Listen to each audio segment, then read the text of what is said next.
साल 2012 उत्तराखंड के एक छोटे से गांव पाटली गांव में राकेश नाम का एक व्यक्ति रहता था। वह बेहद लालची था और जल्दी से जल्दी अमीर बनना चाहता था। गांव के बुजुर्गों ने उसे कई बार समझाया कि मेहनत से ही सफलता मिलती है, लेकिन वह धैर्य खो चुका था। वह किसी भी तरह धन पाने की चाहत में तंत्र मंत्र और अंधविश्वास की ओर आकर्षित हो गया।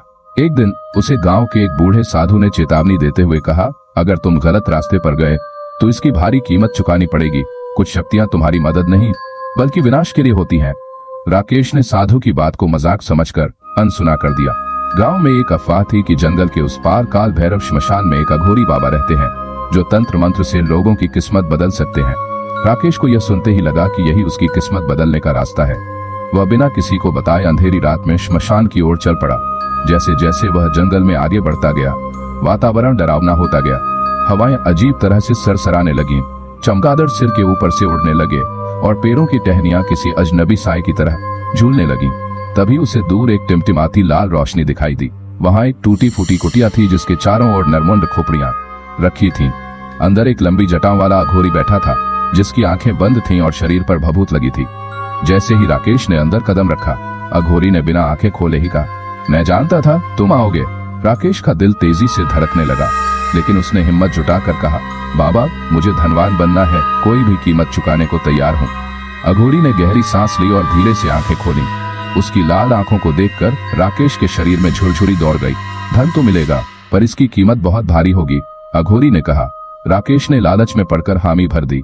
अघोरी ने उसे एक रक्त लाल धागा दिया और कहा, इसे अपनी तिजोरी में रख दो, 7 दिनों में चमत्कार होगा। लेकिन याद रखना, इन 7 दिनों में अगर तुमने किसी की मदद करने की कोशिश की तो अंजाम बहुत भयानक होगा। राकेश खुशी खुशी लौट आया, बिना यह जाने कि उसने अपनी आत्मा का सौदा कर लिया है। पहले ही दिन राकेश की किस्मत बदलने लगी। उसे व्यापार में भारी मुनाफा हुआ। अचानक ही लोग उसकी इज्जत करने लगे और वह देखते ही देखते अमीर बन गया। लेकिन 7वें दिन जब वह अपने खेत से लौट रहा था तो रास्ते में उसे एक बूढ़ी औरत बेहोश पड़ी मिली। उसके कपड़े फटे हुए थे और वह कराह रही थी। राकेश को अघोरी की चेतावनी याद आई, लेकिन उसकी अंतरात्मा ने उसे मजबूर कर दिया। उसने झुककर उसे उठाने की कोशिश की। तभी चारों ओर जोरदार हवाएं चलने लगीं, काले बादल छा गए और उसकी जेब में रखा लाल धागा अचानक जलकर राख बन गया। बूढ़ी औरत की आंखें धीरे धीरे सफेद हो गईं और उसके होठों पर एक अजीब मुस्कान आई। फिर एक डरावनी आवाज गूंजी, तूने अघोरी के नियम तोड़े, अब तू श्रापित होगा। उस रात राकेश के घर से अजीब आवाजें आने लगीं। गांव के लोगों ने देखा कि उसकी खिड़कियों से अंधेरे साए अंदर बाहर हो रहे थे। सुबह जब लोग उसके घर गए तो वहां का दृश्य भयावह था। राकेश का शरीर काला पड़ चुका था, उसकी आंखें सफेद हो चुकी थीं और चेहरा डरावना दिख रहा था। दीवारों पर अजीबोगरीब खरोंचें थीं, जैसे किसी ने अंदर से बाहर निकलने की कोशिश की हो। गांव वालों ने डरकर अघोरी से मदद मांगी, लेकिन अघोरी ने सिर्फ इतना कहा, अब कुछ नहीं हो सकता। उसने अपने कर्मों का फल पा लिया।